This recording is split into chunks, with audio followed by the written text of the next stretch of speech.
Hi, in this video, I'll share with you how to clean your Dyson V11 filter. If you haven't done this, I think it's time to check your filter and clean it ASAP. The process is straightforward, and I'll show you an additional step you can take if you'd like to shorten the drying time.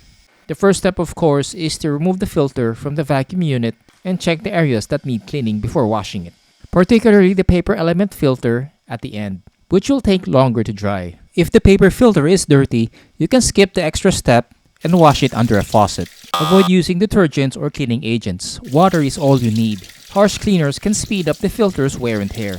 However, if the paper element isn't dirty, you can remove this section or the primary filter, which dries more quickly, using a flathead screwdriver like this. Wedge the flathead on one of the notches until it pops out. Be careful not to put too much force, as the plastic components may bend or tear. Once it pops off, pull out the primary filter and wash it under the faucet.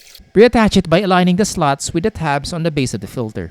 Slide it along the frame until it clicks into place.